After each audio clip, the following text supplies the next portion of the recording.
ಕೆಲವು ಹಂಗೆ ಆಗ್ತಿರ್ತದೆ ರೀ. ಭಾರ ಹೊತ್ಕೊಳ್ಳೋದು ಹೆಂಗಿರ್ತದೆ ಅಂದ್ರೆ, ನಾವೆಲ್ಲ ಊರಿಗೆ ಹೋದಾಗ ಪಾಪ ಆಚಾರ ತರ್ರಿ ನಿಮ್ಮ ಬ್ಯಾಗ್ ತರ್ರಿ ಅಂತ ಪಾಪ ಆಚಾರ ಬ್ಯಾಗ್ ಇಸ್ಕೊಂಡಿರ್ತಾರೆ. ಈ ಆಚಾರ ಭಾಳ ಹುರುಪ್ನಾಗ ಕೊಟ್ಟಿರ್ತಾರೆ. 2 ಹೆಜ್ಜೆ ಹೋಗೋದ್ರಾಗ ಅವ್ರ ಕೈಯಾಗ ಫೋನ್ ಬಂದಿರ್ತಾರೆ, ಆಚಾರ 1 ನಿಮಿಷ ಇಟ್ಕೊಳ್ರಿ ಅಂತ ಹೇಳಿ ಅವ್ರ ಬ್ಯಾಗು ನಮ್ಮ ಕೈಯಾಗ ಕೊಟ್ಟು ಫೋನ್ ಹಿಡ್ಕೊಂಡಿರ್ತಾರೆ. ಈ ಆಚಾರ ನಿಂತ್ಕೊಂಡಿರ್ತಾರೆ, ಈಗ ಫೋನ್ ಮುಗೀತದೆ, ಈಗ ಫೋನ್ ಮುಗೀತದೆ. ರೂಮಿಗೆ ಹೋಗೋ ತನಕ ಫೋನ ಮುಗಿಯಂಗಿಲ್ಲ. ರೂಮ್ನಾಗ ಆಚಾರ 2 ಬ್ಯಾಗ್ ಇಟ್ಮೇಲೆ, ಅಯ್ಯ ಆಚಾರ ನೀವೇ ತಂದುಬಿಟ್ರೆ ನೋಡಿ ಮತ್ತೆ ಕೇಳ್ತಿರ್ತಾರೆ ಒಳ್ಳೆ. ಭಾರ ಹೊತ್ತುಕೊಳ್ಳೋದು ಸಾಧ್ಯ ಇಲ್ಲ ನಮ್ಮ ಕಡೆಯಿಂದ. ಆದರೆ ದೇವರು ಬೆಟ್ಟವನ್ನ ಬೆನ್ನಲ್ಲೇ ಹೊತ್ಕೊಂಡ ಸ್ವಾಮಿ. ಯಾರಾದರೂ ಸಿಟ್ಟು ಇಲ್ಲಿ ಇಷ್ಟೇ ಹೇಳ್ಯಾರ. ಅಲ್ಲಿ ಹೇಳ್ಬೇಕಾರ ಸಿಟ್ಟು ಮಾಡಿದ ನೆಹರಿ, ಸಿಟ್ಟು ಮಾಡ್ಕೊಂಡ ಹೇಳಿರೋಣಂತೆ, ನನ್ನ ಬೆನ್ನಿನ ಮೇಲೆ ಬೆಟ್ಟ ಹರಿಸಿರ ಎಲ್ಲಾದ್ರೂ ನೀವು ಮಾಡ್ತೀನಿ ತಡ್ರಿ ನಿಮಗೆ ಏನು ತರಬೇಕಾಗಿತ್ತಲ್ಲ. ಒಂದು ದಿವಸ ನಮ್ಮಪ್ಪ ಸಿಟ್ಟು ಮಾಡ್ಕೊಳ್ಳಿಲ್ಲ. ಅಮೃತವ ದೃಹಿಣ ಮೊದಲಾದವರಿ ಗುಣಿಸಿದ ಮುರಿದನ ಹಿತರನ. ಬ್ರಹ್ಮದೇವರು ಅಸ್ವತಂತ್ರರು. ಆ ಬ್ರಹ್ಮದೇವರಿಗೂ ಅಮೃತವನ್ನ ಪಾನ ಮಾಡಿಸಿದವರು ಇವರೇ, ಅವರಿಗೆ ಆಹಾರ ಕೊಟ್ಟವನು ಇವನೇ. ನೀವ್ಯಾರು ಇತರ ದೇವತೆಗಳ ಹಿಂದೆ ಬೆನ್ನತ್ಕೊಂಡು ಹೋಗ್ಬೇಡ್ರಿ. ಯಾಕೆ ಅಂದ್ರೆ ಇತರ ದೇವತೆಗಳು ಯಾರು ಸ್ವತಂತ್ರರಲ್ಲ, ಅವ್ರು ಯಾರು ನಿಮಗೇನೋ ಮಾಡ್ಲಿಕ್ಕೆ ಆಗೋದಿಲ್ಲ. ನೀವು ಅವ್ರ ಕಡೆ ಕೇಳಿದ್ರೆ ಅವ್ರು ಇನ್ನೊಬ್ಬರ ಕಡೆ ಕೇಳಿ ತಂದು ಕೊಡ್ಬೇಕ್ರಿ. ಅದು ಹೀಗಾಗಿ ಅವ್ರನ್ನ ಕೇಳಲಿಕ್ಕೆ ಹೋಗ್ಬೇಡ್ರಿ. ಇಷ್ಟು ಹೇಳಿ ಮುರಿದನ ಅಹಿತರನ, ಯಾರು ಅಹಿತರಿದ್ರೋ ದೈತ್ಯರಿದ್ರೋ ಅವರನ್ನ ಮುರಿದ ಪರಮಾತ್ಮ. ಈ ಸಂದರ್ಭದಲ್ಲಿ ಭಾಗವತ ಒಂದು ಮಾತು ಹೇಳ್ತದೆ, ನೋಡ್ಕೊಳ್ರಿ. ಬಹಳ ಎಷ್ಟು ಸೂಕ್ಷ್ಮ, ಎಷ್ಟು ಮಹತ್ವದ ಮಾತು ಅಂದರೆ, ದೇಶ ಅರ್ಥ ಪ್ರಯತ್ನ ಕಾಲ ಇಬ್ಬರಲ್ಲೂ ಸಮ ಇತ್ತು. ಯಾರಲ್ಲಿ ಸಮ ಇತ್ತು? ದೇವತೆಗಳು ಅಮೃತವನ್ನ ಪಡೆಯುವುದಕ್ಕಾಗಿ ಎಷ್ಟು ಶ್ರಮ ಪಟ್ರಲ್ಲ, ಅಷ್ಟೇ ಶ್ರಮ ದೈತ್ಯರು ಪಟ್ಟಾರ. ಹೌದೋ ಅಲ್ಲ ಹೇಳಿ ನೋಡೋಣ. ಪ್ರಾಮಾಣಿಕವಾಗಿ ವಿಚಾರ ಮಾಡಿ ನೋಡ್ರಿ. ಈ ಕಡೆ ದೈತ್ಯರು, ಈ ಕಡೆ ದೇವತೆಗಳು ನಿಂತ್ಕೊಂಡಾರ. ಇಬ್ಬರದು ಸಮಾನವಾದ ಶ್ರಮ. ಹೌದಾ? ದೇಶ ಇಬ್ಬರು ಒಂದೇ ದೇಶದಲ್ಲಿ ಇದ್ದಾರೆ. ಕಾಲ ಇವರು ನಿನ್ನೆ ಕಡ್ದಾರ, ಇವರು ಇವತ್ತು ಕಡ್ದಾರ ಅಂತಲ್ಲ, ಇಬ್ಬರು ಒಂದೇ ಕಾಲದಲ್ಲಿ ಮಥನ ಮಾಡಿದ್ದಾರೆ. ಸಮಾನವಾದ ದೇಶ, ಸಮಾನವಾದ ಕಾಲ, ಸಮಾನವಾದ ಪ್ರಯತ್ನ.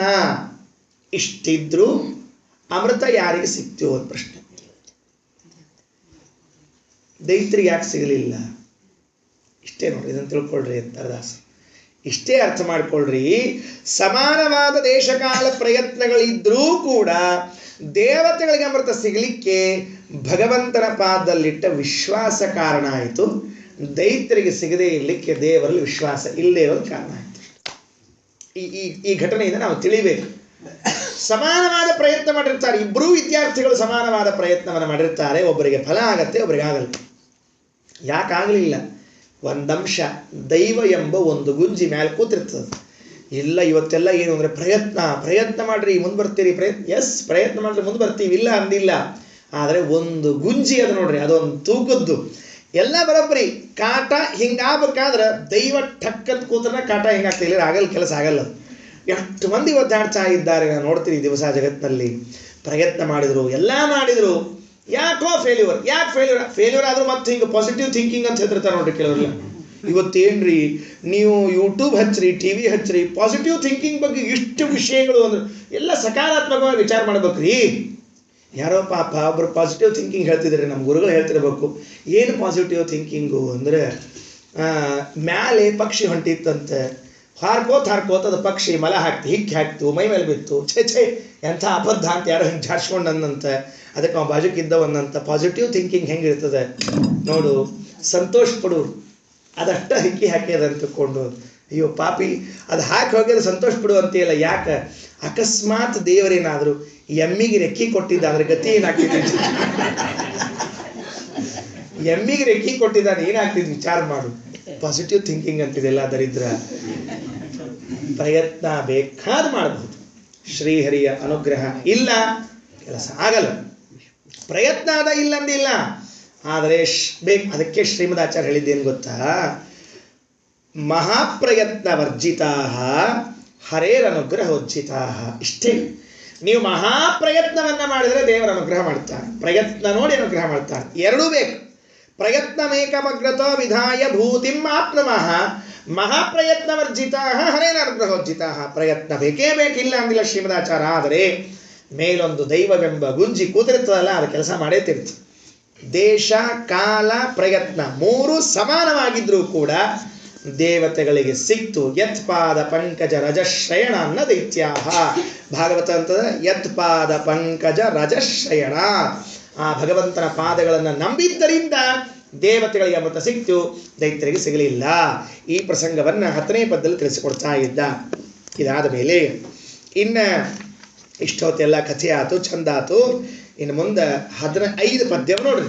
ಆ 5 ಪದ್ಯದೊಳಗೆ ಸ್ವಲ್ಪ ಮತ್ತೆ ತಲೆ ಬಿಸಿ ಶುರು ಮಾಡ್ತಾರೆ ಜಗನ್ನಾಥದಾಸ್. ಅವ್ರು ಯಾವಾಗಲೂ ಹಿಂಗೆ ರೀ, ಒಂದೆರಡು ವಿಷಯ ಹೇಳೋದು, ಒಂದೆರಡು ಕಥೆ ಹೇಳೋದು, ಒಂದೆರಡು ವಿಷಯ ಹೇಳೋದು, ಒಂದು ಕಥೆ ಹೇಳೋದು, ಹಿಂಗೆ ವ್ಯವಸ್ಥೆ ಮಾಡ್ತಾರೆ. ಏನು ಅಂದರೆ 2 ಪ್ರಕರಣಗಳನ್ನು ಇಟ್ಕೊಳ್ತಾರೆ. ಒಂದು, ಈಗೇನು ಹಿಂದೆ ಹೇಳಿದ್ರು ಆಹಾರವನ್ನು ಕೊಡ್ತಾನೆ ಅಂತ, ಯಾರ್ಯಾರಿಗೆ ಹೇಗೆ ಹೇಗೆ ಆಹಾರವನ್ನು ಕೊಡ್ತಾನೆ ಅಂತ ಒಂದು ಭಾಗ. ಎರಡನೆಯದ್ದು ಸಪ್ತ ಅನ್ನ ಉಪಾಸನ ಅಂತ ಒಂದು ಭಾಗ. ಬಹಳ ಸೊಗಸಾದ ವಿಷಯ. ಒಂದು ಬೃಹದಾರಣ್ಯಕ ಉಪನಿಷತ್ನಲ್ಲಿ ಬಂದ ಸಪ್ತಾನ್ನ ವಿದ್ಯೆ, ಇನ್ನೊಂದು ದಾಸರು ತಾವು ವಿಷಯವನ್ನು ಸಂಗ್ರಹ ಮಾಡಿ ಬೇರೆ ಕಡೆಗೆ ಎಲ್ಲ ಸಂಗ್ರಹ ಮಾಡಿ ಕೊಟ್ಟದ್ದನ್ನು ಹೇಳ್ತಾರೆ. ಮಧ್ಯದಲ್ಲಿ 13ನೇ ಪದ್ಯವೊಂದನ್ನು ಏನು ಮಾಡಿಬಿಟ್ಟಿದ್ದಾರೆ ಅಂದರೆ ಭಾಗವತದ ಒಂದು ಶ್ಲೋಕವನ್ನು ಸಂಗ್ರಹ ಮಾಡಿ ಇಟ್ಬಿಟ್ಟಿದ್ದಾರೆ. ಇಷ್ಟು ವಿಷಯ ಇದೆ. ಈಗ ಇದನ್ನು ನೋಡೋ ಪ್ರಯತ್ನ ಮಾಡೋಣ.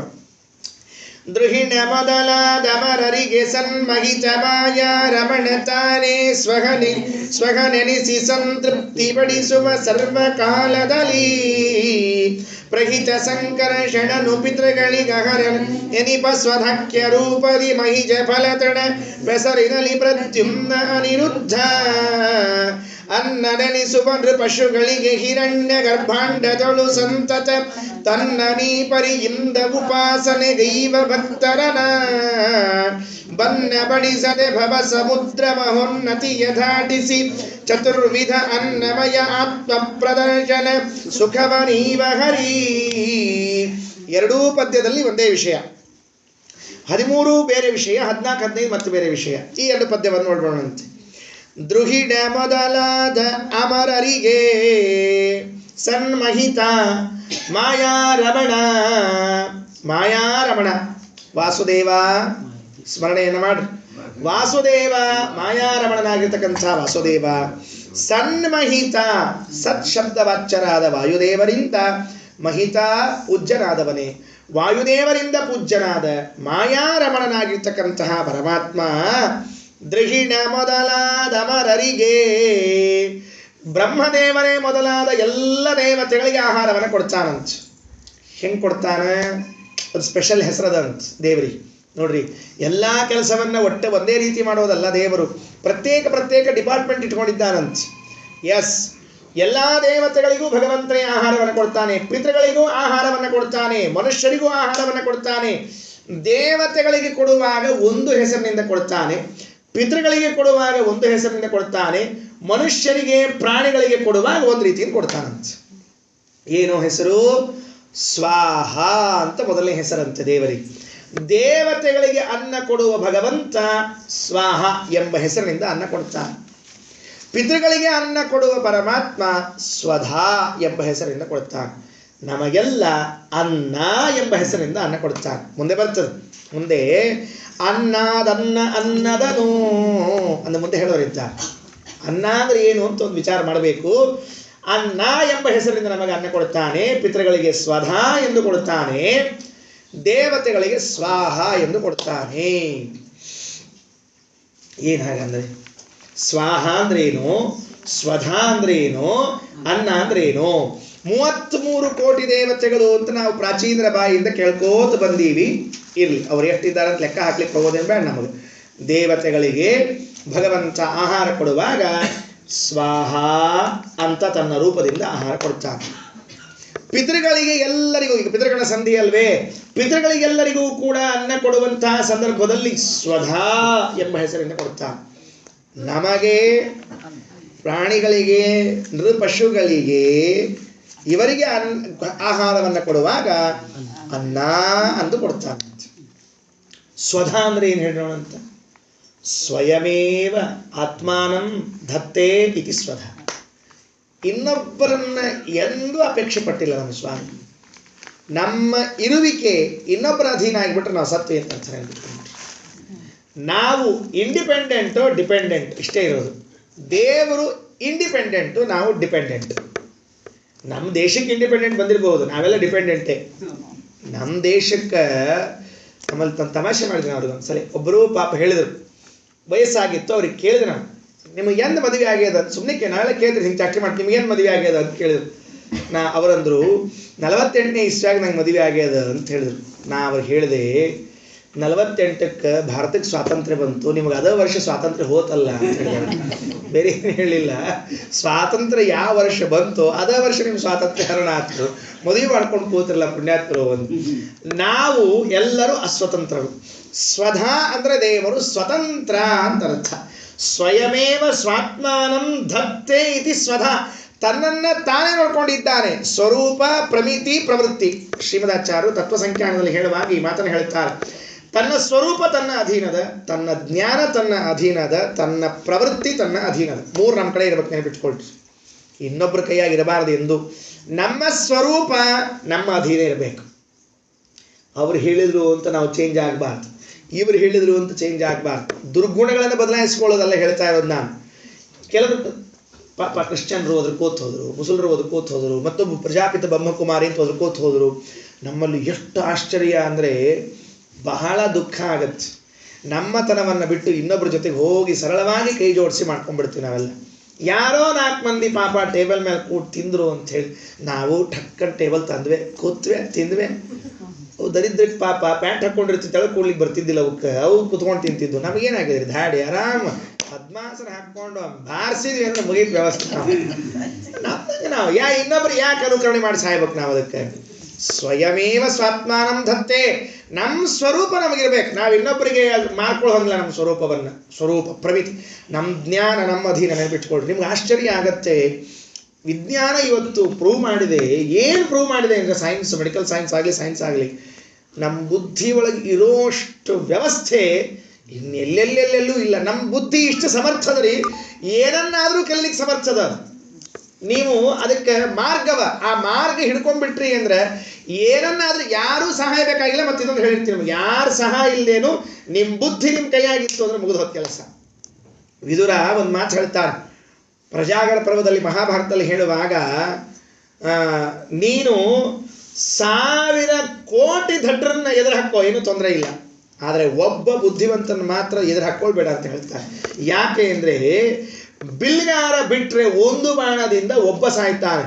ಬುದ್ಧಿವಂತ ತನ್ನ ಬುದ್ಧಿಯಿಂದ 1 ಬಾಣ ಬಿಟ್ಟರೆ ಇಡೀ ರಾಷ್ಟ್ರ ಹೋಗುತ್ತೆ. ನೆನ್ಬಿಟ್ಕೊಂತ ಈ ಬುದ್ಧಿ ನಮಗೇನು ಕೊಟ್ಟಾನ ದೇವರು, ಇದನ್ನು ನೀವು ಉಪಯೋಗಿಸ್ಕೊಂಡ್ರಿ ಅಂದರೆ ಬೇಕಾದಷ್ಟು ಆಗ್ತದೆ.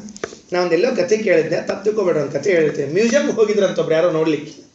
ಮ್ಯೂಸಿಯಂ ಒಳಗೆ ಒಂದು ಕಡೆಗೆ ಈ ಮೆದುಳು ಇರ್ತದಲ್ಲ, ಪ್ರದರ್ಶನಕ್ಕೆ ಇಟ್ಟಿದ್ರಂತ. ಮೆದುಳು ಪ್ರದರ್ಶನಕ್ಕೆ ಇಟ್ಟಿದ್ರು, ಅದರ ಮೇಲೆ ವಿಶ್ವೇಶ್ವರಯ್ಯನವರು ಅಂತ ಬರೆದಿದ್ರಂತ. ನಮ್ಮ ಕನ್ನಂಬಾಡಿ ಕಟ್ಟಿದ್ದಾರಲ್ಲ, ವಿಶ್ವೇಶ್ವರಯ್ಯನವರು ಅಂತ ಬರೆದಿದ್ರಂತೆ. ಇನ್ನೊಂದು ಬಾಜುಕ್ ಮೆದುಳು ಇಟ್ಟಿದ್ರಂತ, ಗುಂಡಣ್ಣ ಅಂತ ಬರೆದು ಇಟ್ಟಿದ್ರಂತೆ. ಆ ವಿಶ್ವೇಶ್ವರಯ್ಯನವರ ಮೆದುಳಿನ ತೆಳಗೆ 50 ರೂಪಾಯಿ ಅಂತ ರೇಟ್ ಹಾಕಿದ್ರಂತೆ. ಗುಂಡಣ್ಣನ ಮೆದುಳಿನ ತೆಳಗೆ 5,000 ರೂಪಾಯಿ ಅಂತ ಹಾಕಿದ್ರಂತೆ. ಇವು ಹೋದವ ಪಾಪ ಅವ್ಗೆ ಯಾಕೋ ಒಂದು ಸ್ವಲ್ಪ ಅಸಮಂಜಸ ಅನಿಸ್ತು. ಇದು ಯಾಕೆ ಹಿಂಗೆ ಉಲ್ಟಾ ಹಾಕ್ಯಾರ? ಆ ಮ್ಯಾನೇಜರ್ನ ಕರೆದು ಹೇಳಿದ್ರಂತೆ, ಇಲ್ಲ ಲೇಬಲ್ ಚೇಂಜ್ ಆಗಿರ್ಬೇಕು, ನೀವು ಅಂಟಿಸ್ಬೇಕಾದ್ರೆ ವಿಶ್ವೇಶ್ವರಯ್ಯನವರ ಮೆದುಳಿಗೆ 5,000 ಅಂತ ಇಟ್ಟು ಇವ್ರ ಮೆದುಳಿಗೆ 50 ರೂಪಾಯಿ ಅಂತ ಇರಬೇಕಾಗಿತ್ತು, ಹಿಂಗ್ಯಾಕೆ ಇಟ್ಟಿರಿ? ಇಲ್ಲ ನಾವು ಬರೋಬ್ಬರಿ ಹಾಕಿ, ನೀವು ತಪ್ಪು ತಿಳ್ಕೊಬೇಡ್ರಿ, ಅದೇನಾಗಿದೆ ಹೇಳ್ತೀನಿ ಕೇಳ್ರಿ ಅನ್ನಂತ. ಏನು ವಿಶ್ವೇಶ್ವರಯ್ಯನವರು ಪಾಪ ಅವರು ಇದ್ದು ಬಿದ್ದು ಬುದ್ಧಿ ಎಲ್ಲ ಖರ್ಚು ಮಾಡಿ ಮಾಡಿ ಮಾಡಿ ಮಾಡಿ ಅದು ಮುಗಿದು ಹೋಗ್ಯದ. ಇವ ಗುಂಡಣ್ಣ ಇದ್ದಾನಲ್ಲ, ಒಂದು ಚೂರು ಖರ್ಚು ಮಾಡಿಲ್ಲ, ಹಂಗೆ ಇದ್ದು ಸಂತಾನ, ಅದಕ್ಕೆ 5,000 ರೂಪಾಯಿ ಇಡ್ತೀವಿ. ಕೊಟ್ಟಾನ್ರಿ ಇದನ್ನು ದೇವ್ರು. ಇದನ್ನು ಉಪಯೋಗಿಸ್ಕೊಳ್ರಿ. ಹೇಳ್ತೀರಿ, ಜಗತ್ತಿನಲ್ಲಿ ಮಾಡದೇ ಇರೋ ವಿಷಯ ಇಲ್ಲ ರೀ. ದೇವರನ್ನೇ ಕಾಣ್ತೀವಂತ ನಾವೆಲ್ಲ, ಇನ್ನು ಉಳಿದದ್ದು ಏನು ಹೊಡೆದದೆ ನಮಗೆ? ನಮ್ಮ ಪ್ರಾಚೀನರು ಅಪರೋಕ್ಷ ಜ್ಞಾನವನ್ನು ಸಂಪಾದನೆ ಮಾಡಿಕೊಂಡು ಭಗವಂತನ ಸಾಕ್ಷಾತ್ಕಾರ ಮಾಡಿಕೊಳ್ಳುತ್ತಾರೆ ಅಂದರೆ ಅಲ್ರಿ. ವಿಶ್ವಾಮಿತ್ರರು, ವಸಿಷ್ಠರು, ಅಗಸ್ತ್ಯರು, ಅತ್ರಿಗಳು, ಜಮದಗ್ನಿಗಳು, ಭರದ್ವಾಜರು, ಗೌತಮರು ಯಾರು ಅಪರೋಕ್ಷ ಜ್ಞಾನಿಗಳಾಗಿಲ್ಲ? ನಮ್ಮ ಎಲ್ಲ ಗೋತ್ರ ಪ್ರವರ್ತಕಾಚಾರ್ಯ. ಎಷ್ಟು ಮಂದಿ ಗೋತ್ರ ಹೇಳ್ರಿ ನೋಡಂತ? ಕಶ್ಯಪ ಗೋತ್ರದ, ವಸಿಷ್ಠ ಗೋತ್ರದ, ವಿಶ್ವಾಮಿತ್ರ ಗೋತ್ರದ. ಏನಂತದ ಗೋತ್ರದ ಅರ್ಥ? ಆ ಎಲ್ಲ ಗೋತ್ರ ಪ್ರವರ್ತಕಾಚಾರ್ಯರು ಭಗವಂತನನ್ನ ಕಂಡವರು. ನೀವು ಆ ಗೋತ್ರದಲ್ಲಿ ಬಂದಿರಿ, ಹುಷಾರ್, ನಿಮಗೂ ಕಾಣುವ ಅವಕಾಶ ಇದೆ, ಬಿಟ್ಟುಗಿಟ್ಟಿರಿ, ಚಾನ್ಸ್ ಮಿಸ್ ಮಾಡ್ಕೊಂಡಿರಿ, ಅದಕ್ಕೆ ನಿಮ್ಗೆ ಗೋತ್ರ ಹೇಳ್ಕೊಡ್ರಿ ಅಂತ ಹೇಳಿ. ನಾವೆಲ್ಲ ಉದ್ದಕ್ಕೆ ಆಚಾರ ನಮ್ದು ಈ ಗೋತ್ರ ರೀ, ಆಚಾರ ನಮ್ದು ಆ ಗೋತ್ರ ರೀ. ಶ್ರಾದ್ದಕ್ಕೆ ಗೋತ್ರ ಅಷ್ಟೇ ನಮ್ಮದು, ಇಲ್ಲ ಪಂಚಾಮೃತಕ್ಕೆ ಗೋತ್ರ ಅಷ್ಟೇ ನಮ್ಮದು. ದೇವರಿಗೆ ಪಂಚಾಮೃತ ಮಾಡ್ಬೇಕಾದ್ರೆ ನಿಮ್ಮ ಗೋತ್ರ ಯಾವುದು ನಕ್ಷತ್ರ ಯಾವುದು ಹೇಳಿರ್ತೀವಿ. ಅಯ್ಯೋ ಪೆದ್ರ ಕಶ್ಯಪ ಗೋತ್ರದವನೇ ನೀನು, ನಿಮ್ಮ ಕಶ್ಯಪರು ಎಂಥ ಅಪಾರವಾದ ಸಾಮರ್ಥ್ಯ ಅವರಿಗೆ. ವಿಶ್ವಾಮಿತ್ರ ಗೋತ್ರದವನೇ, ಛೇ ಛೇ, ಕ್ಷತ್ರಿಯತ್ವವನ್ನು ತ್ಯಾಗ ಮಾಡಿ ಬ್ರಾಹ್ಮಣ್ಯವನ್ನು ಸ್ವೀಕಾರ ಮಾಡಿ ಮುಂದೆ ಬರುವ ಬ್ರಾಹ್ಮಣರಿಗೆಲ್ಲರಿಗೂ ಉಪಯೋಗ ಬೀಳುವಂತಹ ಗಾಯತ್ರಿ ಕೊಟ್ಟು ಹೋದವರವರು. ಇದು ಕೆಲಸ ಮಾಡುವಂಥದ್ದನ್ನು ಬಿಟ್ಟುಕೊಂಡ್ರೆ ಮತ್ತೆ ನಾವು ಯಥಾ ಪ್ರಕಾರ ಇನ್ನೊಬ್ಬರ ಅಧೀನ ಕೂತಿರ್ತೀವಿ, ಏನಿಲ್ಲ ಅಂತ ಕೂತಿರ್ತೀವಿ. ನಾವು ನಮ್ಮ ಗೋತ್ರ ಹೇಳಬೇಕಾದ್ರೆ ಒಂದು ನೆನಪಿರಲಿ. ಅದಕ್ಕೆ ಮನುಸ್ಮೃತಿಕಾರ ಹೇಳ್ತಾನೆ, ಸ್ವಂ ಚರಿತ್ರಂ ಶಿಕ್ಷೇರನ್ ಪೃಥಿವ್ಯಾಂ ಸರ್ವಮಾನವಾಹ. ನೀವು ಯಾವ ಗೋತ್ರ, ಫಸ್ಟ್ ನಿಮ್ಮನ್ನು ಯಾರ ಗೋತ್ರ ಅಂತ ಕೇಳಿದ್ರೆ ತಕ್ಷಣ ನೆನಪು ಮಾಡ್ಕೊಳ್ರಿ, ನಮ್ಮ ಗೋತ್ರದ ಪ್ರಾಚೀನ ಆಚಾರ್ಯರು ಭಗವಂತನನ್ನು ಕಂಡವರು, ಅದೇ ಗೋತ್ರದಲ್ಲಿ ಬಂದಿದ್ದೇವೆ, ನಾವು ದೇವರನ್ನ ಕಾಣಲಿಕ್ಕೆ ಸಮರ್ಥರಿದ್ದೇವೆ. ದೇವರನ್ನೇ ಕಾಣಲಿಕ್ಕೆ ಸಮರ್ಥರು ಅಂದಮೇಲೆ ಇನ್ನು ಉಳಿದುತ್ತೇನೇನ್ರಿ ಎಲ್ಲರೂ ಮಾಡೋದು? ಹಾಗಾದರೆ ನಮ್ಮ ಬುದ್ಧಿ, ನಮ್ಮ ಪ್ರಯತ್ನ, ನಮ್ಮ ವ್ಯಾಪಾರ ಎಲ್ಲ ನಮ್ಮ ಅಧೀನ ಇರಬೇಕು. ಅದು ಭಗವಂತನಲ್ಲಿ ಕೇಳಿಕೊಳ್ಳಬೇಕು. ಭಗವಂತ ಸ್ವಧಾ ಸ್ವಯಮೇವ ಸ್ವಾತ್ಮಾನಂ ಧತ್ತೆ ಇತಿ ಸ್ವಧಾ ಎಂಬ ಹೆಸರಿನಿಂದ ಪಿತೃಗಳಿಗೆ ಅನ್ನವನ್ನು ಕೊಡುತ್ತಾನೆ. ಸ್ವಾಹ, ದೇವರಿಗೆ ಸ್ವಾಹ ಅಂತ ಹೆಸರು. ಯಾಕೆ ದೇವರಿಗೆ ಸ್ವಾಹ ಅಂತ ಹೆಸರು? ಸ್ವೀಯಂ ಸ್ವೀಕುರುತೆ ಯಸ್ಮಾತ್ ಸ್ವಾಹೇತ್ಯುಕ್ತೋ ಜನಾರ್ದನ. ದೇವರು ನಮ್ಮನ್ನೆಲ್ಲ ತನ್ನವ ತನ್ನವ ತನ್ನವ ಅಂತ ಸ್ವೀಕಾರ ಮಾಡ್ತಾನಂತೆ. ಏನ್ರಿ ಎಲ್ಲ ಯಮೈವೇಶ ವೃಣತೆ ತೇನ ಲಭ್ಯ ತಸ್ಸೇಷ ಆತ್ಮ ವಿವೃಣತೆ ತನೂಂ ಸ್ವಾಂ. ಕಾಠಕೋಪನಿಷತ್ನಲ್ಲಿ ಯಮದೇವರಂತಾರೆ, ನಚಿಕೇತ, ದೇವರನ್ನ ನೀನೇನು ತಿಳ್ಕೊಂಡಿದ್ದೀಯ? ಅವ ಲೆಕ್ಕ ಇಟ್ಕೊಳ ಅಂತ, ಪಟ್ಟಿ ಇಟ್ಕೊಳ ಅಂತ. ನಾವೊಂದು ಲಿಸ್ಟ್ ಅದ್ರೆ ಅವನ ಕಡೆ, ಯಾರನ್ನು ನನ್ನ ಲಿಸ್ಟ್ನಾಗ ತಗೋಬೇಕು, ಯಾರನ್ನು ಬಾಜುಕಿನ ಲಿಸ್ಟ್ನಾಗ ಹಾಕಬೇಕು, ನಾವೆಲ್ಲ ಮಾಡಿರ್ತೀವಿ ನೋಡ್ರಿ. ಏನಂತ ಹೇಳಿರ್ತೀವಿ ನೋಡ್ರಿ, ಮರದ ಬಾಗಣ ಯಾರಿಗೆ, ಬರೀ ಉಡಿ ಯಾರಿಗೆ, ಅಷ್ಟಾಂಕ ಹಚ್ಚಿ ಕಳಿಸೋದು ಯಾರಿಗೆ, ವ್ಯವಸ್ಥಿತ ಇರ್ತದ್ರಿ ನಮ್ಮಲ್ಲಿ. ಆಮೇಲೆ ನಮಗೆ ಮದುವೆ ಮುಂಜಿಯೊಳಗೆ ಉಡುಗೊರೆ ಕೊಟ್ಟವ್ರು ಯಾರು, ಅವ್ರಿಗೆ ಸೀರಿದ ಹೊತ್ರ ಕೊಡ್ಬೇಕು, ಮತ್ತೇನಾರ ಮುಟ್ಟಿಸ್ಬೇಕು, ಎಷ್ಟು ಚಂದ ಲಿಸ್ಟ್ ಮಾಡಿರ್ತೀವಿ ನೋಡ್ರಿ. ಇಲ್ಲೋ ಏನು ಲಿಸ್ಟ್ ರೀ ನಮ್ದೆಲ್ಲರ ನೋಡಿದ್ರೆ ಎದುರು ಹೊಡ್ಕೊಬಿಡ್ಬೇಕು ನಾವೆಲ್ಲ. ಅದ್ರ ಮೇಲೆ ಬರೆದಿರ್ತಾರ್ರಿ, ಕು ಅಂದ್ರೆ ಅಷ್ಟಾಂಕ ಮಾತಾಡ್ತಾರೆ, ಕು ಅಂದ್ರೆ ಅಷ್ಟಾಂಕ ಅರ್ಥ, ಬಾ ಅಂದ್ರೆ ಮರದ ಬಾಗಡ ಕೊಡೋದು. ಇಷ್ಟಿಷ್ಟು ಸೂಕ್ಷ್ಮ ಇರ್ತಾವ್ರಿ ಎಲ್ಲರ, ಅವು ಲಿಸ್ಟ್ ಇರ್ತಾವ. ಹೌದಾ? ನಾವೇ ಇಷ್ಟು ಲಿಸ್ಟ್ ಮಾಡ್ಕೊಂಡು ವ್ಯವಸ್ಥೆ ಮಾಡಿದಾದ್ರೆ ನಮ್ಮಪ್ಪ ನಮ್ಮನ್ನೆಲ್ಲ ಲಿಸ್ಟಲ್ಲಿ ಇಟ್ಕೊಂಡಿದ್ದಾನಂತೆ. ಸ್ವೀಯಂ ಸ್ವೀಕುರುತೆ ಯಸ್ಮಾತ್ ಸ್ವಾಹೇತ್ಯುಕ್ತೋ ಜನಾರ್ದನ. ಆದ್ದರಿಂದ ದೇವರಿಗೆ ಸ್ವಾಹ ಸ್ವಧಾ ಅನ್ನ, ಅದ್ಯತೆ ಅತ್ತಿ ಚ ಭೂತಾನಿ ತಸ್ಮಾದನ್ನಂ ತದುಚ್ಯತೆ ಇತಿ. ತೈತ್ರಿ ಉಪನಿಷತ್ನಲ್ಲಿ ಹೇಳ್ತಾರೆ, ಯಾಕೆ ದೇವರಿಗೆ ಅನ್ನ? ಪ್ರಳಯ ಕಾಲದಲ್ಲಿ ನಮ್ಮನ್ನೆಲ್ಲ ಹಿಡ್ಕೊಂಡು ಫಟ್ ಅಷ್ಟೇ. ಏನ್ರಿ ಪ್ರವಚನ ಮುಗಿದ್ಮೇಲೆ ನಿಮಗೆಲ್ಲ ಪ್ರಸಾದ ಕೊಟ್ಟಿರ್ತಾರಿಲ್ಲ ಪಾಪ, ನಮ್ಮ ಹರಿಭಟ್ನವರು ಕೈಯಾಗಿ ಹಿಡ್ಕೊಂಡು ಮನೆಗೆ ಹೋಗೋ ತನಕ ಹಾಕ್ಕೊಂಡು ಹೋಗ್ತಿರ್ತೀವಿಲ್ಲ, ಗಬ ಗಬ ಗಬ ಗಬ ಕೋಸಂಬರಿ ಕೊಟ್ಟಿರ್ತಾರೆ, ಅವಲಕ್ಕಿ ಕೊಟ್ಟಿರ್ತಾರೆ, ಹಾಕ್ಕೊಂಡು ಹೋಗ್ತಿರ್ತೀವಿ. ಹಂಗೆ ನಮ್ಮನ್ನೆಲ್ಲ ಪ್ರಳಯ ಕಾಲದೊಳಗೆ ದೇವರು ಗಬ ಗಬ ಗಬ ನುಗ್ತಾರೆ, ಗಬ ಗಬ ನುಗ್ತಾರೆ. ಕಲ್ಪ ಸಾಧನ ಸಂಧಿ ಅದರಲ್ಲಿ 50ನೇ ಪದ್ಯವನ್ನು ತೆಗೆದು ನೋಡ್ರಿ. ದೇವರು ಎಲ್ಲರನ್ನು ಹೆಂಗೆ ನುಗ್ಗುತ್ತಾನೆ ಅಂತ ಹೇಳ್ತಾನೆ. ಪ್ರತಿ ಕಲ್ಪದಲ್ಲಿ ಸೃಷ್ಟಿ ಸ್ಥಿತಿ ಲಯಗಳನ್ನು ಮಾಡುತ್ತಾ ಚತುರಮುಖ ಪವಮಾನ ರನ್ನವ ಮಾಡಿ. ಏನ್ರಿ ಎಲ್ಲಾರು ಬ್ರಹ್ಮದೇವರು ವಾಯುದೇವರನ್ನ ಅನ್ನ ಮಾಡಿ ಹೊಡಿತಾನಂತೆ. ಮೃತ್ಯುಂಜಯನೇ ಘೃತವೆನಿಸುವ ದೇವತೆಗಳು ಉಪಚಯವೆನಿಸುವರು, ಮೂರ್ಜಗವೆಲ್ಲ ಓದನವೆನಿಸುವುದು ಅತಿಥಿ ಎನಿಸಿಕೊಂಬ ಅಂತ ಬರೀತಾರೆ ಜಗನ್ನಾಥದಾಸ. ಕಲ್ಪಸಾಧನ ಸಂಧಿ 50ನೇ ಪದ್ಯದಲ್ಲಿ ಮಾತಂತಾರೆ. ಅವ ಅದ್ಯತೆ ಅದ್ಯತೆ ಅದ್ಯತೆ ಎಲ್ಲಾರನು ಚಕ್ಲಿ ತಿಂತಿ ಇಲ್ಲೋ ಹಂಗೆ ತಿಂದು ಹಾಕ್ಬಿಡ್ತಾನೆ, ಪಟ ಪಟ ಪಟ ತಿಂದು ಹಾಕ್ತಾನೆ. ಪಾಪ ಅರ್ಜುನ ಯುದ್ಧಕ್ಕೆ ನಿಂತ್ಕೊಂಡಿದ್ರೆ ನಾ ಆಡಂಗಿಲ್ಲ ಅಂದ. ಕೃಷ್ಣಂದ ಯಾಕೋ ಅಂದ್ರು, ಇಷ್ಟೆಲ್ಲ ಮಂದಿನ ಕೊಂದುಬಿಟ್ರೆ ಪಾಪ ನನ್ನ ಮೇಲೆ ಬರಂಗಿಲ್ಲ ಅಂದರು. ದೇವರಂದ ನೀ ಕೊಲ್ತಿ ಅಂತ ತಿಳ್ಕೊಂಡಿ ಅಂದರು. ಹೌದು ಮತ್ತೆ ನಾನೇ ಕೊಲ್ಲೋದು, ನಾನೇ ಅಲ್ಲೇನು ಕೊಲ್ಲೋದು. ಮತ್ತೆ ಮಠದಾಗ ಶ್ರಾದ್ದ ಮಾಡಿರ್ತಾರೆ ನೋಡ್ರಿ, ತಮಗೆ ಹಿಡ್ಕೊಂಡಿರ್ತಾರೆ. ಯಜಮಾನ್ರು ಕೃಷ್ಣಾರ್ಪ ಹೇಳ್ರಿ ಅಂತ, ನೀವು ಭಾರಿ ಆನಂದ ಆಗ್ಬಿಡ್ತಾರೆ. ಕೃಷ್ಣ ಏನದ ಒಂದು ಬದ್ನಿಕಾಯಿ ತಂಬಿಗಿನೂ ಅವಂದಲ್ಲ, ಮಠದ್ದು ತಂಬಿಗೆ ಕೃಷ್ಣಲಿಕ್ಕೆ ತಂಬಿಗೆ ಅವಂದಲ್ಲ, ಅಲ್ಲಿ ಬಿಟ್ಕೊಳ್ರಿ. ಅಡಿಗೆ ಮಾಡಿದವ್ರು ಮಠದವರು, ಊಟಕ್ಕೆ ಬಡಿಸೋರು ಮಠದವರು, ಶ್ರಾದ್ದ ಮಾಡಿಸಿದವ್ರು ಪುರೋಹಿತರು. ಇವ ಯಜಮಾನ್ ನಿಂತ್ಕೊಂಡಾನ, ತಂಬಿಗೆ ಹಿಡ್ಕೊಂಡಾನ, ಊಟ ಆದ ತಂಬಿಗೆ ಇಟ್ಟು ಹೋಗ್ಬೇಕವ. ಇಷ್ಟಿದ್ದು ನಾ ಅಂತಾನ. ಅರ್ಜುನ ಅಂದ, ನಾನು ತಂಬಿಗೆ ಹಿಡ್ಕೊಂಡವನ ಏನ್ ಮಾಡ್ಲಿ ಅಂತ. ಅಯ್ಯೋ ರಾಮ, ನಿಮಿತ್ತ ಮಾತ್ರಂ ಭವ ಸವ್ಯ ಸಾಚಿನ್ನ. ನೀ ನಿಮಿತ್ತ ಅಷ್ಟೇನೋ, ನೋಡು ನನ್ನ ನೋಡು ಅಂತ ಹೇಳಿ ಭಗವಂತ ತನ್ನ ರೂಪವನ್ನು ತೋರಿಸ್ತಾನೆ. ದೊಡ್ಡದಾದ ಬಾಯಿಯನ್ನು ತೋರಿಸಿದ್ರೆ ಅರ್ಜುನ ಅಂತಾನೆ ಸಂದೃಶ್ಯತೆ ಚೂರ್ಣಿತ ವೃತ್ತಮಾಂಗೈ. ದೇವರ ಹಲ್ಲಿನಲ್ಲಿ ನಮ್ಮ ಹಲ್ಲಾಗ ಅಡಿಕೆ ಅಗಳು ಶೇಂಗಾ ಸಿಕ್ಕೊಂಡಿರ್ತಾವಲ್ಲ, ಹಂಗೆ ಭೀಷ್ಮಾಚಾರ್ಯದು ದ್ರೋಣಾಚಾರ್ಯ ತಲಿ ಸಿಕ್ಕೊಂಡಿದ್ವು ಅಂತ ಹಲ್ಲಾಗ ಅಂದಿದ್ದಾವ ಅಷ್ಟೇ. ಇದೊಂದು ಎಕ್ಸಾಂಪಲ್ ರೀ. ಇದು ಪ್ರಳಯ ಕಾಲದಾಗ ನಾ ಎಲ್ಲಾರನ್ನ ಹೆಂಗೆ ತಿಂತೀನಲ್ಲ ನೋಡಿಲ್ಲಿ ಅಂತ ತೋರಿಸ್ಕೊಟ್ಟ ದೇವರು.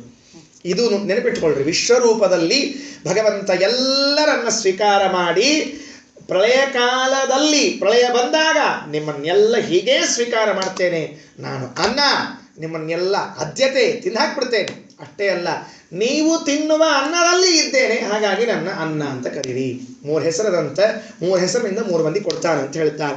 ದ್ರುಹಿಣ ಮೊದಲಾದ ಮರರಿಗೆ ಸನ್ಮಹಿತ ಮಾಯಾ ರಮಣ ತಾನೆ ಸ್ವಹ ನೆನೆಸಿ ಸಂತೃಪ್ತಿ ಪಡಿಸುವ ಸರ್ವಕಾಲದಲ್ಲಿ ಪ್ರಹಿತ ಸಂಕರ್ಷಣನು ಪಿತೃಗಳಿಗಹರ ನೆನಿಪ ಸ್ವಧಾಕ್ಯ ರೂಪದಿ ಮಹಿಜ ಫಲ ತೃಣ ಪೆಸರಿನಲಿ ಪ್ರದ್ಯುಮ್ನ ಅನಿರುದ್ಧ ಅನ್ನ ನೆನೆಸುವ ನೃಪಶುಗಳಿಗೆ ಹಿರಣ್ಯ ಗರ್ಭಾಂಡದೊಳು ಸಂತತ ತನ್ನ ನೀಪರಿಯಿಂದ ಉಪಾಸನೆಗೈವ ಭಕ್ತರನ. ಯಾರ್ಯಾರ ಹೆಸರು ಬಂತು ಅಂತ ಒಂದು ಮಾತು ಹೇಳಿ ಮುಂದೆ ಹೊರಡ್ತೀನಿ. ಮಾಯಾರಮಣ ವಾಸುದೇವ ದೇವತೆಗಳಿಗೆ ಸ್ವಾಹ ಎಂಬ ಹೆಸರಿನಿಂದ ಕೊಡ್ತಾನೆ. ಸಂಕರ್ಷಣ ಪಿತೃಗಳಿಗೆ ಸ್ವಧಾ ಎಂಬ ಹೆಸರಿನಿಂದ ಕೊಡ್ತಾನೆ. ಭೂಮಿಯಲ್ಲಿ ಹುಟ್ಟುವ ಹುಲ್ಲು ಹಣ್ಣು ಎಂಬ ಹೆಸರಿನಿಂದ ಪ್ರದ್ಯುಮ್ನ ಮನುಷ್ಯರಿಗೆ ಕೊಡ್ತಾನೆ. ಅನಿರುದ್ಧ ಹುಲ್ಲಾಗಿ ಪಶುಗಳಿಗೆ ಕೊಡ್ತಾನೆ. ವಾಸುದೇವ ಸಂಕರ್ಷಣ ಪ್ರದ್ಯುಮ್ನ ಅನಿರುದ್ಧ. ವಾಸುದೇವ ದೇವತೆಗಳಿಗೂ ಸಂಕರ್ಷಣ ಪಿತೃಗಳಿಗೂ ಪ್ರದ್ಯುಮ್ನ ಮನುಷ್ಯರಿಗೂ ಅನಿರುದ್ಧ ಪಶುಗಳಿಗೂ ಆಹಾರವನ್ನು ಕೊಡ್ತಾನೆ. ಎಷ್ಟು ಸರಳ ಸಂಗ್ರಹ ಮಾಡಿದ್ರು. ಏನು ಶ್ರಮ ಆಯ್ತಾ ತಿಳ್ಕೊಳ್ಳಿಕ್ಕೆ? ಏನು ಶ್ರಮ ಇಲ್ಲ, ಅಷ್ಟು ಸರಳವಾಗಿ ಸಂಗ್ರಹ ಮಾಡಿ ಬನ್ನ ಬಡಿಸದೆ ಭವ ಸಮುದ್ರ ಮಹೋನ್ನತಿಯ ದಾಟಿಸಿ, ಬನ್ನ ಬಡಿಸದೆ ಆಯಾಸವನ್ನ ಪಡಿಸದೆ ಭವ ಸಮುದ್ರವನ್ನು ದಾಟಿಸಿ ಚತುರ್ವಿಧ ಪುರುಷಾರ್ಥವನ್ನು ಕೊಡ್ತಾನೆ. ಅನ್ನಮಯ ಆತ್ಮ ಪ್ರದರ್ಶನ ಸುಖವ ನೀವ ಹರಿ. ಮೋಕ್ಷ ಕಂಡಾಗ ಆ ದೇವರ ರೂಪವನ್ನು ಕಂಡಾಗ ಆಗುವ ಆನಂದ ಯಾವ ಕಾಲದಲ್ಲೂ ಸಿಗೋದಿಲ್ವಂತೆ. ದೇವರನ್ನ ಕಂಡಾಗ ಆಗುವ ಆನಂದ ಬಿಡ್ರಿ, ಮೋಕ್ಷದಲ್ಲಾಗುವ ಆನಂದ ಇದೆಯಲ್ಲ, ಆ ಆನಂದದ ಮುಂದೆ ಇನ್ಯಾವ ಆನಂದವೂ ಇಲ್ಲ. ನೀವು ಯಾವಾಗ ಹೋಗಿದ್ರೆ ಆಚಾರ ಮೋಕ್ಷಕ್ಕೆ? ಗೊತ್ತಿಲ್ಲ? ಎಲ್ಲರೂ ಇಲ್ಲಿಂದ ಹೋದ್ಕೊಂಡು ಸೀದಾ ಮೋಕ್ಷಕ್ಕೆ ಹೋಗ್ತಾರೆ, ಗೊತ್ತಲ್ಲ ನಿಮ್ಗೆ? ಹೋದ ಕೂಡಲೇ ಪೇಪರ್ನಾಗ ಏನು ಹಾಕಿರ್ತಾರೆ ಹೇಳಿ ನೋಡಂತ, ವೈಕುಂಠವಾಸಿಗಳಾದ್ರು. ನಾ ಮೊದಲೇ ಸರ್ತಿ ಪೇಪರ್ನಾಗ ವೈಕುಂಠವಾಸಿಗಳಾದದ್ದನ್ನು ನೋಡಿ ಇಷ್ಟು ಹೆದರ್ಕೊಂಡಿದ್ದೆ ಹೇಳ್ತೀನಿ. ಸುಮ್ಮನೆ ತಲೆ ಬೋಳ್ಸ್ಕೊಂಡು ಗುರುಕುಲಕ್ಕೆ ಹೋಗಿ ಇಷ್ಟು ವರ್ಷ ಓದಿ ಜಪಾಗಿಪಾಲ್ ಮಾಡ್ಕೋತ ಯಾಕೆ ಕೂತೆ ಅಂತ ಅನಿಸ್ತು ನನಗೆ. ಯಾಕಂದ್ರೆ ಸತ್ಕೊಳ್ಳಿ ವೈಕುಂಠವಾಸಿಗಳಾಗೋದಾದ್ರೆ ಪೇಪರ್ನಾಗ ಸುಳ್ಳ ಇಷ್ಟೆಲ್ಲ ಯಾಕೆ ಕಷ್ಟಪಡಬೇಕು? ನಿತ್ಯದಲ್ಲಿ ನಾವು ಮೋಕ್ಷದಲ್ಲಿ ಇರ್ತೀವಿ. ಯಾವಾಗ ಅಂತ ಒಂದು ಪ್ರಶ್ನೆ. ಶ್ರೀಮದಾಚಾರ್ಯರು ಕಾಟಕೋಪನಿಷತ್ನಲ್ಲಿ ಹೇಳುವಾಗ ವೇದೇಶ ತೀರ್ಥರು ವ್ಯಾಖ್ಯಾನದಲ್ಲಿ ಒಂದು ಮಾತು ಬರೀತಾರೆ. ನೀವೆಲ್ಲ ನಿತ್ಯ ಮೋಕ್ಷ ಸುಖವನ್ನು ಅನುಭವಿಸ್ತೀರಿ, ನಿಮಗೆ ಗೊತ್ತಾ ಅಂತ ಕೇಳ್ತಾರೆ. ಎಲ್ಲಪ್ಪ, ನಾವು ದಿವಸ ಉಂಡಿ ಸುಖ ಅನುಭವಿಸೀವಿ, ಪಕ್ಷ ಮಾಸದಾಗ ಒಡಿ ಸುಖ ಅನುಭವಿಸೀವಿ, ಚಕ್ಲಿ ಪಕ್ಲಿ ಅನುಭವಿಸಿ, ಮೋಕ್ಷದ ಸುಖ ಗೊತ್ತಿಲ್ಲ. ನಿದ್ದೆಯಲ್ಲಿದೆ ಎಲ್ಲ ಸುಖ, ಅದು ಮೋಕ್ಷ ಸುಖನೋ? ನೋಡ್ರಿ, ಮನುಷ್ಯನಿಗೆ ಯಾಕೆ ನಿದ್ದೆ ಬೇಕು ಅಂತ ಹೇಳಿ ನೋಡಂತೆ. ಎಲ್ಲ ಬಿಡ್ತಾನವ. ಮಲ್ಕೊಳ್ಳೋದು ಬಂತು ಅಂದ್ರೆ ಎಲ್ಲ ಕಿತ್ತೊಗಿತಾನೆ. ಮಲ್ಕೊಂಡಾಗ ಮೈ ಮೇಲೆ ಎಚ್ಚರ ಇಲ್ಲಾರ್ದಂಗೆ ಮಲಗಿರ್ತಾನೆ. ಯಾಕೆ? ಆ ಸುಖ. ನೋಡ್ರಿ, ಎಚ್ಚರ ಇದ್ದಾಗ ಈ ಸುಖ, ಮಲಗಿದಾಗ ಆ ಸುಖ, ಒಟ್ಟಿಗೆ ಜೀವ ಸುಖದಿಂದ ಬೆನ್ನಹತ್ಯಾನ. ಆದ್ರೆ ಇಷ್ಟೇ, ಮಲಗಿದಾಗ ಏನು ಸುಖ ಇದೆಯಲ್ಲ ಆ ಸುಖವನ್ನ ಶಾಶ್ವತವಾಗಿ ಬೆನ್ನಹತ್ತು ಅಂತ ಹೇಳ್ತದೆ ಶಾಸ್ತ್ರ. ಅದುವೇ ದೇವರನ್ನ ಆಲಿಂಗಿಸಿಕೊಂಡಾಗ ಸುಖ ಸಿಗುವ ಸುಖ. ಅದು ಪ್ರಾಜ್ಞನನ್ನ ಆಲಿಂಗಿಸಿಕೊಳ್ತೇವಲ್ಲ, ಎಚ್ಚರ ಇದ್ದಾಗ ಏನಾಗ್ತದೆ ಗೊತ್ತೇನ್ರಿ? ದೂರ ಇರ್ತೀವಂತೆ. ಎಚ್ಚರ ಇದ್ದಾಗ ನೀನೊಂದು ತೀರ ನಾನೊಂದು ತೀರ. ಪಾಪ ಸಿನಿಮಾದಾಗ ಹಾಡಿಲ್ಲದು, ಇದು ಹಾಡ್ರಿ, ಇದು ನಮ್ಮ ಕತೆ ಖರೆ ಹಾಡಿದು. ದೇವರೊಂದು ನಾವೊಂದು ಎಚ್ಚರ ಇದ್ದಾಗ. ನಿದ್ದೆ ಒಳಗ ಇಬ್ರು ಒಂದೇ ಕಡೆ ಇರ್ತೀವಂತ. ದೇವರು ಗಟ್ಟಿಯಾಗಿ ಆಲಿಂಗಿಸಿಕೊಳ್ತಾನೆ. ಅವನ್ನ ಅಪ್ಪುಗೆ ಸಿಕ್ಕಿತು ಅಂದ್ರೆ ಏನು ಆನಂದ ರೀ ಆ ನಿದ್ದೆ. ಎದ್ದ ಮೇಲೆ ಇಷ್ಟು ಫ್ರೆಶ್ ಇರ್ತೀವಿ ನೋಡಿ ಹೇಳೋಂತ. ಏನು ಫ್ರೆಶ್ ರೀ. ಅವ ಏನು ಗುಡ್ಡ ಕಡ್ದಿಡು ಅಂದ್ರೆ ಆ ಕ್ಷಣದಾಗ ಕಡಿದತಾನ. ಹಾಗಾದರೆ ನಿದ್ದೆಯಿಂದ ಎದ್ದಾಗ ಏನು ಆನಂದದ ಒಂದು ಸವಿ ಇರ್ತದಲ್ಲ, ನಿದ್ದೆ ಒಳಗೇನು ಸವಿ ಇರ್ತದಲ್ಲ, ಇದು ನಿನಗೆ ಶಾಶ್ವತ ಬೇಕೇ? ಮೋಕ್ಷ ಬೇಕು. ಅದಕ್ಕಾಗಿ ಆತ್ಮ ಪ್ರದರ್ಶನ ಸುಖವನೀವ ಹರಿ, ತನ್ನನ್ನು ಕಾಣಿಸುವಂತಹ ಸುಖವನ್ನು ಕೊಡ್ತಾನೆ ಅಂತ ತಿಳಿಸ್ತಾರೆ. ಇದಾದ ಮೇಲೆ ಇದು 13ನೇ ಪದ್ಯದಲ್ಲಿ ಸರ್ವಕರ್ಮಗಳನ್ನು ಭಗವಂತನಿಗೆ ಸಮರ್ಪಣೆ ಮಾಡಿರಿ ಅಂತ ಹೇಳ್ತಾರೆ. ಇದೊಂದು ಪದ್ಯ ನೋಡಿ ನಿಲ್ಲೋಣ. ಮತ್ತೆ ನಾಳೆ ಸಪ್ತಾನ್ನದ ವಿಚಾರವನ್ನು ಬಂದು ಕೂಡಲೇ ತಗೊಳ್ತೀನಿ. ನಾಳೆ ಮತ್ತು ನಾಡದ್ದು 2 ದಿವಸ ಅವಕಾಶ ಇದೆ. 2 ದಿವಸದಲ್ಲಿ ಉಳಿದ ಎಲ್ಲ ಪದ್ಯಗಳನ್ನು ಅರ್ಥವನ್ನು ನೋಡೋಣ. ಬಹಳ ಸೊಗಸಾಗಿದೆ. ಎಷ್ಟು ವಿಸ್ತಾರ ಮಾಡಿ ಹೇಳಲಿಕ್ಕೆ ಸಾಧ್ಯ ಇತ್ತೋ ಅಷ್ಟು ಹೇಳಿದ್ದೇನೆ. ಸಂಗ್ರಹ ಮಾಡಿ ಹೇಳುವ ಪ್ರಯತ್ನವನ್ನು ಮಾಡೋಣ. ನಾಳೆ ಮತ್ತು ನಾಡ್ದಿನ ದಿವಸ ನೋಡೋಣವಂತೆ. 13ನೇ ಪದ್ಯವೊಂದನ್ನು ಹೇಳಿಬಿಡ್ತೇನೆ. ಮನ ವಚನ ಕಾಯಗಳ ದೆಸೆಯಿಂದನು ದಿನದಿ ಬಿಡದಾಚರಿಸುತ್ತ ಇಪ್ಪ ಅನುಚಿತೋಚಿತ ಕರ್ಮಗಳ ಸದ್ಭಕ್ತಿ ಪೂರ್ವಕದೀ ಅನಿಲ ದೇವನೊಡಿಪ್ಪ ನಾರಾಯಣಗಿದನ್ನವು ಎಂದು ಕೃಷ್ಣಾರ್ಪಣವೆನುತ ಕೊಡೆ ಸ್ವೀಕರಿಸಿ ಸಂತೈಪ ಕರುಣಾಳು. ನೀವು ಮಾಡುವ ಕರ್ಮ ಸಮರ್ಪಣೆ ಹೊಸಾದ ಪ್ರಯೋಗ ತಂದರು ಜಗನ್ನಾಥದಾಸರು. ದೇವರಿಗೆ ನಿಮಗೆಲ್ಲ ನೈವೇದ್ಯ ಕೊಡಬೇಕು ಅಂತ ಅಪೇಕ್ಷೆ ಇದೆಯಾ? ಗಂಡಸರು ಬಿಟ್ಕೊಡಂತ, ಹೆಣ್ಮಕ್ಳನ್ನ ಕೇಳೋಣಂತ. ಹೆಣ್ಮಕ್ಳಿಗೆಲ್ಲ ಪಾಪ ಮನಸ್ಸೇ ಇರ್ತದ್ರಿ, ಒಳಗೊಂದು ಅಪೇಕ್ಷೆ ಆಯ್ತು. ನಾವು ದೇವ್ರ ಪೂಜೆ ಮಾಡ್ತಿದ್ರೆ ಹೆಂಗಿರ್ತಿತ್ತು. ಕೆಲವರು ಹೆಣ್ಮಕ್ಳು ಮಾಡೇ ಬಿಟ್ಟಿರ್ತಾರೆ, ಗಂಡಂದ್ರ ಕೂಡಿಸಿ ನೀರು ಹಾಕ್ರಿ ಈ ಪುರೋಹಿತರು ಮಾಡಿಸ್ತಿರ್ತಾರಲ್ಲ ಹಂಗೆ ಅವ್ರು ಮಾಡಿಸ್ತಿರ್ತಾರೆ. ಎಲ್ಲ ಪುರೋಹಿತರು ಏನು ಮಾಡ್ತಿರ್ತಾರೆ ಹೇಳಿ ನೋಡಂತ, ಹಿಂಗೆ ಕೈ ಮುಡ್ಸಿ ಮಾಡಿಸ್ತಿರ್ತಾರಲ್ಲ ಹಂಗೆ ಹೆಣ್ಮಕ್ಳು ಮಾಡಿಬಿಡ್ತಿರ್ತಾರೆ ಅಷ್ಟೇ ಕೆಲಸ. ಆಗ ಜಗನ್ನಾಥದಾಸರು ಕೇಳ್ತಾರೆ, ನಿಮಗೆ ದೇವರಿಗೆ ನೈವೇದ್ಯ ಕೊಡಬೇಕು ಅಂತ ಅಭಿಪ್ರಾಯ ಆಗಿದ್ದರೆ ಒಂದು ಸರಳ ಉಪಾಯ ಹೇಳ್ತೀನಿ ಕೇಳ್ರಿ. ಏನು? ನೀವು ಮಾಡೋ ಕರ್ಮ ದೇವ್ರಿಗೆ ಒಪ್ಪಿಸ್ಬಿಡ್ರಿ, ಅದೇ ಅನ್ನ ಅಂದ್ಬಿಟ್ರು.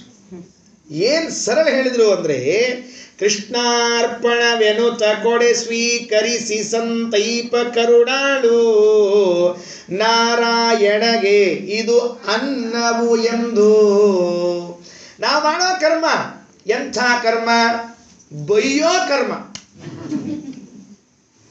ಯಾರಿಗೆ ಅಂತ ಕೇಳ್ಬೇಡ್ರಿ, ಮತ್ತೆ ಹೇಳೋದು ಇರಂಗಿಲ್ಲ. ಯಾರಿಗ್ಯಾರು ಬೈತಾರ ಅಂಬೋದೆಲ್ಲ ಗೊತ್ತದ, ಯಾರಿಗ್ಯಾರು ಹೊಡಿತಾರ ಅಂಬೋದು ಗೊತ್ತದ. ಯಾರೊಬ್ರು ಕೇಳಿದ್ರಂತ, ಪಾಪ ಹೆಂಡತಿಗೆ ಎಷ್ಟೊತ್ತು ಹೊಡಿಬಹುದು ಅಂತ ಕೇಳಿದ್ರಂತ. ಎಲ್ಲಿ ತನಕ ಹೊಡಿಬಹುದು ಹೆಂಡತಿಗೆ? ಅದಕ್ಕೆ ಉತ್ತರ ಹೇಳಿದಂತ, ಅಕ್ಕಿ ತಿರುಗಿ ಹೊಡಿಯೋ ತನಕ ಹೊಡಿಬಹುದು. ಉತ್ತರ ಸಿಂಪಲ್ ಅಲ್ವೇ? ಎಷ್ಟೊತ್ತು ಹೊಡಿಬಹುದು, ಯಾವಾಗ ಎಲ್ಲಿ ತನಕ ಹೊಡಿಬಹುದು, ಅಕ್ಕಿ ತಿರುಗಿ ಹೊಡಿಯೋ ತನಕ ಹೊಡ್ರಿ. ಇವತ್ತೇನು ಮಾಡ್ಬೇಕು? ನಾವು ಬೈತಿರ್ತೇವೆ ಅಂತಿರ್ತೇವೆ ಲೋಕದಲ್ಲಿ.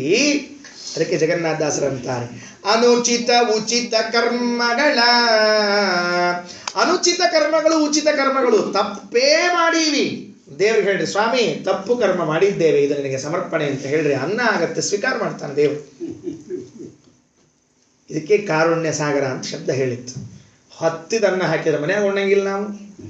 ಅದಕ್ಕೆ ಮತ್ತೆ ನಮ್ಮಲ್ಲಿ ಹೆಣ್ಮಕ್ಳು ಶುರು ಮಾಡಿದ್ರು, ಹೊತ್ತಿದ್ದು ಉಂಡ್ರೆ ಹೊತ್ತಿಗೆ ಹಾಕ್ತಾನೆ ದೇವರು ಮತ್ತೊಬ್ಬರು ಶುರು ಮಾಡಿದ್ರು. ಒಬ್ಬ ಶಣೆ ಇದ್ದಾರ್ರಿ, ಅವರು ಶಣೆ ಇದ್ದಾರೆ, ಹರಿದು ಬಿಟ್ಟು ದಾಸಿ ಮುರ್ಕೊಂಡೇ ತಿನ್ಬೇಕಲ್ಲ ಅಂದ್ರು.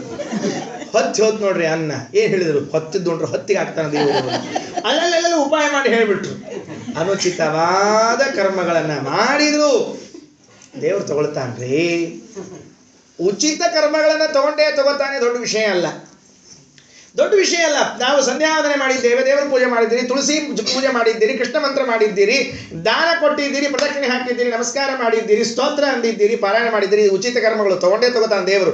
ಅನುಚಿತವಾದ ಕರ್ಮಗಳನ್ನ ಮಾಡಿದ್ದಿದ್ರು ಧೈರ್ಯ ಮಾಡ್ರಿ. ಏನ್ ಧೈರ್ಯ ಮಾಡ್ಬೇಕು? ಸ್ವಾಮಿ ತಪ್ಪು ಮಾಡಿ, ಈ ಮಾಡಿದ ತಪ್ಪು ನಿನಗೆ ಒಪ್ಪಿಸ್ತೇನೆ ಅನ್ನೋ ಒಂದು ಧೈರ್ಯ ತೋರಿಸ್ರಿ ಅಂತ ಜಗನ್ನಾಥದಾಸರು.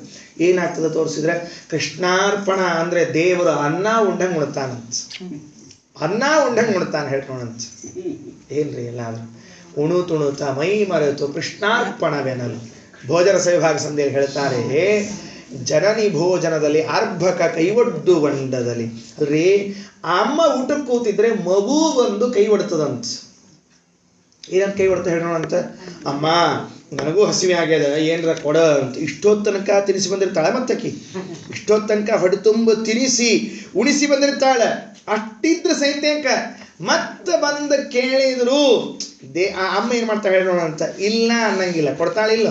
ಜನನಿ ಭೋಜನ ಸಮಯದಲ್ಲಿ ಆಗ ಬಂದಾಗ ಕೊಟ್ಟಂತೆ ಗಣನೆಯಿಲ್ಲದ ಪರಮ ಸುಖ ಸದ್ಗುಣಗಣಗಳ ಲೇಷಲೇಷಕ್ಕೆ ಎಣೆಯನಿಸುವುದು ರಮಬ್ಜ ಭವಶಕ್ರಾದಿಗಳ ಸುಖವೋ. ಭೋಜನ ಸವಿಭಾಗ ಸಂಧಿ 25ನೇ ಪದ್ಯ.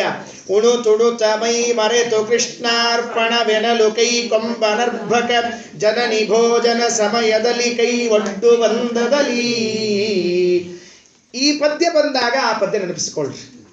ಈ 13ನೇ ಪದ್ಯ ಪಿತೃಗಣ ಸಂಧಿ ಬಂದಾಗ 25ನೇ ಪದ್ಯ ಭೋಜನ ಸವಿಭಾಗ ಸಂಧಿ ನೆನಪಿಟ್ಕೊಳ್ರಿ. ನೀವು ಏನು ಮಾಡಿದರೂ ಒಬ್ಬ ಮಗು, ಒಂದು ಸಣ್ಣ ಕೂಸು ಅಮ್ಮ ಊಟಕ್ಕೆ ಕೂತಾಗ ಬಂದು ಕೈವಡ್ಡಿ ಕೇಳುವಂತೆ ನೀವು ಮಾಡುವ ಕರ್ಮವನ್ನು ಕೃಷ್ಣಾರ್ಪಣ ಅಂತ ಹೇಳಿದ್ರೆ ದೇವರು ಅನ್ನತ್ವೇನ ಸ್ವೀಕಾರ ಮಾಡ್ತಾ ಇದ್ದಾನೆ. ಉಚಿತ ಅನುಚಿತ ಕರ್ಮಗಳ ಆದರೆ ಕೊಡುವಾಗ ಭಕ್ತಿಪೂರ್ವಕವಾಗಿ ಕೊಡ್ರಿ, ಅಷ್ಟೇ ಪ್ರೀತಿಯಿಂದ ಕೊಡ್ರಿ. ಸ್ವಾಮಿ ನೀನೇ ಮಾಡಿಸಿದ್ದು, ನಾನು ಅಸ್ವತಂತ್ರನಾದ ನಾನು ನನ್ನ ಪ್ರಾರಬ್ಧ ಕರ್ಮಕ್ಕನುಗುಣವಾಗಿ ನೀನು ಮಾಡಿಸಿದ್ದೀಯ. ಆ ಪ್ರಾರಬ್ಧ ಕರ್ಮ ಸರಿಬೇಕು ಅನ್ನುವುದಕ್ಕಾಗಿ ಈ ಪಾಪವನ್ನೇ ನನ್ನಿಂದ ಮಾಡಿಸಿದ್ದೀಯ. ಈ ಪಾಪ ನಿನಗೆ ಸಮರ್ಪಿತವಾಗಲಿ. ಇದನ್ನು ನೀನು ಯಾರಿಗೆ ಹೇಗೆ ಕೊಡ್ತೀಯ ಕೊಡು, ಅದನ್ನು ಹೇಗೆ ಹಂಚುತ್ತೀಯ ಹಂಚು. ನನ್ನಿಂದ ಇನ್ನೊಮ್ಮೆ ಈ ತರಹದ ಅಪರಾಧಗಳಾಗದೇ ಇದ್ದಂತೆ ನೋಡಿಕೋ ಅಂತ ಇಷ್ಟು ಹೇಳಿ ಕೊಟ್ಟರೆ ದೇವರು ಉಂಡಿ ತಿನ್ನೋ ಹೊಡೆದು ಹಾಕ್ಬಿಡ್ತಾನೆ ನಮ್ಮ ಪಾಪಕರ್ಮಗಳನ್ನು. ಈ ಆಡಿರ್ತದೆ ನೋಡ್ರಿ, ಅದಕ್ಕೆ ಯಾವ ಸೊಪ್ಪಾದರೂ ಸರಿ, ಅದಕ್ಕೆ ಆಡು ಅದು ಹುಲ್ಲು ಸರಿ. ಅದು ಇದು ಹೇಳ್ಯಾರ ಜಗನ್ನಾಥಾಸರು, ಇದನ್ನು ಪದ್ಯ ಹೇಳ್ಯಾರ, ಮತ್ತೆ ಇದನ್ನು ಹೇಳ್ಯಾರ, ಮುಂದಿನ ಸಂಧಿಗಳು ಬರ್ತಾವೆ ಹೇಳ್ಯಾರ. ಆಡು ಮುಟ್ಟದೆ ಇರೋ ಸೊಪ್ಪಿಲ್ಲ, ಆಡು ಎಲ್ಲ ಸೊಪ್ಪು ತಿಂತದೆ. ತಿಂದ ಮೇಲೆ ಹಾಲು ಸೊಪ್ಪು ಚೇಂಜ್ ಆಗಿದಂತ ಹಾಲು ಚೇಂಜ್ ಆಗಂಗಿಲ್ಲ ರೀ, ಒಂದ ಹಾಗೆಯೇ ದೇವರಿಗೆ ನೀವೆಲ್ಲ ಕರ್ಮಗಳನ್ನು ಸಮರ್ಪಣೆ ಮಾಡ್ರಿ. ಮನ ವಚನ ಕಾಯಗಳ ದೆಸೆಯಿಂದನು ದಿನದಿ ಬಿಡದಾಚರಿಸುತ್ತಿಪ್ಪನು ಚಿತೋಚಿತ ಕರ್ಮಗಳ ಸದ್ಭಕ್ತಿ ಪೂರ್ವಕದೀ. ಅನಿಲ ದೇವನೊಳಿಪ್ಪ ನಾರಾಯಣಗಿದನ್ನವು ಎಂದು ಕೃಷ್ಣಾರ್ಪಣವೆನುತ ಕೊಡೆ ಸ್ವೀಕರಿಸಿ ಸಂತೈಪ ಕರುಣಾಳು. ಮನಸ್ಸು, ವಚನ, ಕಾಯ, ಮನಸ್ಸಿನಿಂದ ಮಾಡಿರುವಂತಹ ಕರ್ಮಗಳಿರಬಹುದು ದೇವರಿಗೆ ಸಮರ್ಪಣೆ ಮಾಡ್ರಿ. ಮಾತಿನಿಂದ ಮಾಡಿದ ಕರ್ಮಗಳಿರಬಹುದು ದೇವರಿಗೆ ಸಮರ್ಪಣೆ ಮಾಡ್ರಿ. ದೇಹದಿಂದ ಮಾಡಿದ ಕರ್ಮಗಳಿರಬಹುದು ದೇವರಿಗೆ ಸಮರ್ಪಣೆ ಮಾಡ್ರಿ. ಮನಸ್ಸಿನಲ್ಲಿ ಭಗವನ್ಮೂರ್ತಿಯ ಚಿಂತನೆ ಮಾಡ್ರಿ, ಮಾತಿನಲ್ಲಿ ಸ್ತೋತ್ರವನ್ನು ಹೇಳ್ರಿ, ದೇಹದಿಂದ ನಮಸ್ಕಾರ ಹಾಕ್ರಿ. ಇಷ್ಟನ್ನೂ ಭಗವಂತನಿಗೆ ಸಮರ್ಪಣೆ ಮಾಡ್ರಿ. ಅದನ್ನು ಸ್ವೀಕಾರ ಮಾಡ್ತಾನೆ ಅನಿಲ ದೇವನೊಳಿಪ್ಪ ಭಾರತೀ ರಮಣ ಮುಖ್ಯ ಪ್ರಾಣಾಂತರ್ಗತನಾದ ನಾರಾಯಣನಿಗೆ ಇದು ಅನ್ನವೂ ಎಂದು ಕೃಷ್ಣಾರ್ಪಣವೆನ್ನುತ್ತೆ ಕೊಡೆ ಸ್ವೀಕರಿಸಿ ಸಂತೈಪ ಕರುಣಾಳು. ಸ್ವೀಕಾರ ಮಾಡ್ತಾನೆ, ಅನುಗ್ರಹವನ್ನು ಮಾಡ್ತಾನೆ ಎಂಬಲ್ಲಿಗೆ ಯಥಾಮತಿ ಅಭಿಪ್ರಾಯ. ಶ್ರೀಕೃಷ್ಣಾರ್ಪಣಮಸ್ತು. ಅಕ್ಷಯಂ ಕರ್ಮ ಯಸ್ಮಿನ್ ಪರೇ ಸ್ವರ್ಪಿತಂ ಪ್ರಕ್ಷಯಂ ಯಾಂತಿ ದುಃಖಾನಿ ನಾಮತಃ ಅಕ್ಷರೋ ಯೋಜನ